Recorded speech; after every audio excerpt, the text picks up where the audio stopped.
Friends, welcome to Nila's kitchen. நம்ம இன்னைக்கு என்ன பார்க்க போறோம்னா சூப்பரான வெஜ் பிரியாணி எப்படி செய்யலாம்னு பார்க்கலாங்க. நான் ஆயில் வந்து ஒரு 100 ml ஊற்றிருக்கேங்க. பிரியாணி கொஞ்சம் ஆயில் எப்பவுமே தேவைப்படும். 100 ml ஊற்றிருக்கேன். வாங்க, ஆயில் நல்லா காஞ்சிருச்சுங்க. இப்போ ஐட்டம் போட்டுக்கலாம் என்னென்னு.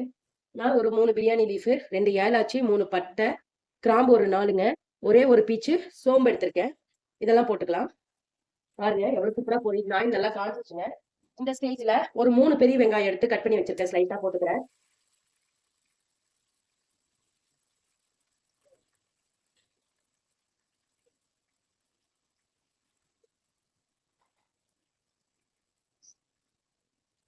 நல்லா ஆனியன் ஃப்ரை ஆகட்டுங்க. அதுக்குள்ள நம்ம பிரியாணிக்கு ஒரு மசாலா ரெடி பண்ணிடலாம்.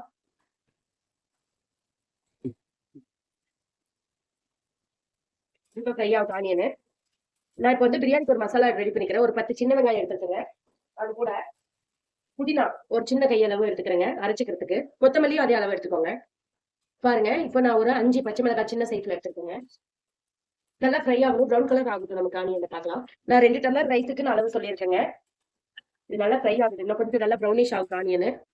பாருங்க, இந்த ஆனியன் ப்ரௌனிஷ் ஆகிலே நம்ம அரைச்சி வச்சிருக்க சின்ன வெங்காயம் புதினா கொத்தமல்லியே போட்டுக்கிறேங்க. சும்மா ஒரு 10 தாங்க, ரொம்ப நிறையலாம் இல்லை. அந்த டேஸ்ட்டுக்கு போட்டு நல்லா மிக்ஸ் பண்ணிக்கோங்க. இந்த ஆனியன் இதுவும் ஒன்றா வதங்கிடும். நல்லா வதங்குப்பேன்.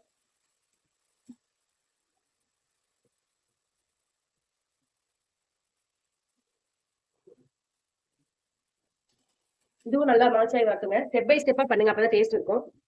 பாருங்க நல்லா ஃப்ரை ஆயிடுச்சு. இந்த ஸ்டேஜ்ல இஞ்சி பூண்டு பேஸ்ட், நான் இஞ்சி 1/4 கிலோ, பூண்டு 1/4 கிலோ எடுத்து பேஸ்ட் ஈக்குவலா எடுத்துருக்கேங்க. 1 2 3 டேபிள் ஸ்பூன் எடுத்துக்கிறேன் 2 டம்ளர் ரைஸுக்கு. ரொம்ப நிறைய எடுத்துக்காதீங்க, ஒரு மாதிரி கசக்கிற ஃபீல் ஆகும். எப்பவுமே ஸ்பூன் கணக்கு எடுத்துக்கோங்க, அதான் உங்களுக்கு ஈஸியா இருக்கும்.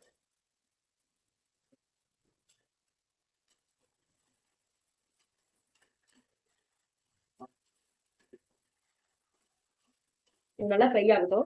இஞ்சி பூண்டு நல்லா டீப்பா ஃப்ரை ஆகணும். அதே ஸ்டேஜ்ல நான் வீட்லயே அரைச்ச பிரியாணி மசாலா பவுடர் ஒரு டேபிள் ஸ்பூன் போட்டிருக்கேன். ரெட் சில்லி பவுடர் நான் 1/2 டேபிள் ஸ்பூன் போடுறேங்க. ஏன்னா பிரியாணி மசாலையும் நம்ம மிளகாத்தூள் இருக்கும், டேஸ்ட் பார்த்துட்டு போட்டுக்கலாம். காரம் பத்தலினா கூட நல்லா இந்த ஆயிலே ஃப்ரை பண்ணிட்டீங்கன்னா நல்லா கலர் வந்துருங்க. ஆர்டிபிஷியல் கலர் எதுவுமே நீங்க யூஸ் பண்ண வேண்டாம். இப்போ கொஞ்சமா மஞ்சத்தூள் போட்டுக்கிறேன். ஒரு 1/4 டீஸ்பூன் தாங்க, ரொம்ப வேணாம். பாருங்க, இஞ்சி பூண்டு நல்லா டீப்பா ஃப்ரை ஆயிடுச்சு நமக்கு. இந்த ஸ்டேஜ்ல தக்காளி, மீடியம் சைஸ் தக்காளி சின்னதா 3 எடுத்துருக்கேங்க, போட்டுக்கிறேன். தக்காளி நல்லா வதங்குதுல, நல்லா வதங்கி வரணுமா சாய் வரணும். அதுக்கு நான் கல்லுப்பு கொஞ்சம் போட்டுக்கிறேன், தக்காளி சீக்கிரம் வதங்குறதுக்குங்க.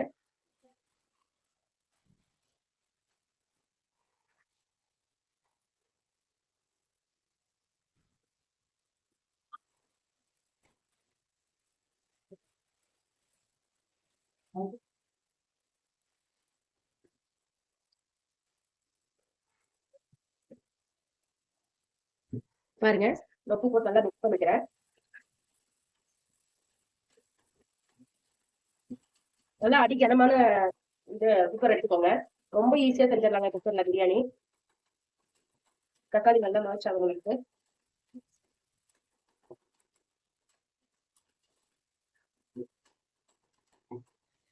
ஆகட்டும், காமிக்கிறேன். பாருங்க நல்லா ஃப்ரை ஆயிடுச்சு. இப்போ நான் 1 கப்பு தயிர், 4 ஸ்பூன் தயிர் எடுத்துருக்கேங்க. நிறைய எடுத்துக்க வேணாம், கரெக்டாக அளவா எடுத்துக்கோங்க. இது நல்லா டீப்பா ஃப்ரை ஆகணும் தயிர்.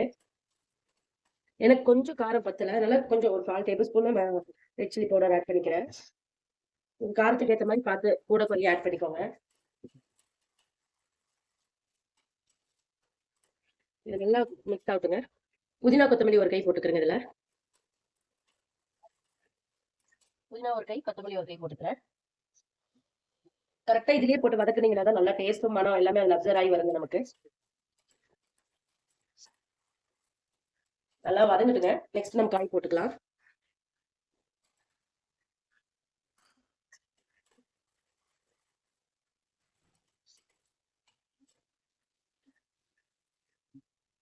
நல்லா மர்ச் ஆகி வந்துருச்சு. இப்போ நான் கேரட் பீன்ஸ் வந்துட்டு 100 கிராம் எடுத்திருக்கேங்க. வாஷ் பண்ணி கட் பண்ணி வச்சிருக்கேன். அதையும் இந்த ஆயிலே நல்லா ஃப்ரை பண்ணிக்கலாம். பாருங்க, பார்க்கவே எவ்வளவு கலர்ஃபுல்லா இருக்குன்னு. பாருங்க, அது கூட சோயா ஒரு 50 கிராம் ஹாட் வாட்டர்ல போட்டு எடுத்துருக்கேன், அதையும் போட்டுக்கிறேன். போட்டு நல்லா ஃப்ரை பண்ணிக்கிறேங்க. இந்த ஆயிலே ஒரு 2 நிமிஷம் காய் எல்லாம் வதங்குதுங்க. தேவையான அளவு வாட்டர் அப்புறம் ஊத்திக்கலாம். பாருங்க, பார்க்க எவ்வளவு சூப்பரா இருக்குன்ட்டு. பாருங்க, நல்லா வதங்கிட்டு இருக்கு. இந்த ஸ்டேஜ்ல நான் ஹாட் வாட்டர் எடுத்துக்கிறேங்க, சீக்கிரம் ஆயிடும். அதுக்காக நான் வந்து ஒரு டம்ளருக்கு 2 டம்ளர் தண்ணி, வீட்டு அரிசியில கிச்சடி பொன்னில செய்யறேங்க. அதனால ஒரு டம்ளருக்கு 2 டம்ளர் நான் யூஸ்வலா யூஸ் பண்ணுவேன். அதே தான் ஊத்திருக்கேங்க. ஹாட் வாட்டரா எடுத்துக்கிட்டா சீக்கிரம் வேகும், அதனால நான் எடுத்திருக்கேன். நல்லா கொதிக்குது. இப்ப நான் எடுத்து வச்சிருக்க ரைஸ் போட்டுக்கிறேன். நான் ஆல்ரெடி சொன்னதா, வீட்டுல சமைக்கிற ரைஸ் தான் போட்டிருக்கேங்க.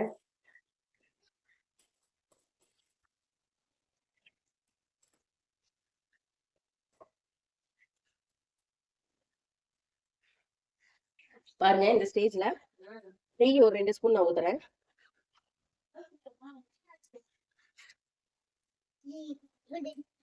ஒரு மிக்ஸ் பண்ணிக்கோங்க. அப்படியே ரைஸ் போட்டு ரைஸ் பார்த்தா நல்லா இதாகட்டுங்க. அதுக்கப்புறம் தம் போட்டுக்கலாம். பாருங்க, நெய் ஒரு 2 ஸ்பூன் அளவு நான் ஊத்திக்கிறேன். அவ்வளவுதாங்க. இது நல்லா மிக்ஸ் பண்ணிக்கோங்க. தண்ணி அப்சர்வ் ஆனோடனே நம்ம தம் போட்டுடலாம். சிம்பிளான சூப்பரான பிரியாணி, வெஜ் பிரியாணி இப்படிதாங்க செய்ய முடியும். பாருங்க, நல்லா மிக்ஸ் ஆயிடுச்சு. இப்போ நம்ம மூடி போட்டுக்கலாங்க. மூடி போட்டு ஒரு 2 விசில் சிம்ல வச்சு விட்டுக்கலாங்க. நான் விசில் போட்டேன், சிம்ல வச்சிடுறேன். ஒரு 2 விசில் வச்சு ஆஃப் பண்ணிக்கலாம். அதுக்கப்புறம் உங்களுக்கு காமிக்கிறேன். பாருங்க, நான் சிம்ல வச்சு 2 விசில் வச்சுட்டு ஆஃப் பண்ணிட்டேன். இது ப்ரெஷர் ரிலீஸ் ஆகட்டும், ஓபன் பண்ணி பார்க்கலாம். பாருங்க, ப்ரெஷர் இறங்கிடுச்சு. நான் ஓபன் பண்ணிட்டேன். ஓபன் பண்ணி பார்க்கலாம். பாருங்க, எவ்வளவு சூப்பரா ரெடி ஆயிருக்குன்னு நமக்கு பிரியாணி. நான் கலக்கி விட்டுக்கிறேன். நல்லா உதிரி உதிரியா ஆயிருக்குங்க. சூப்பரான பிரியாணி ரெடி ஆயிடுச்சு.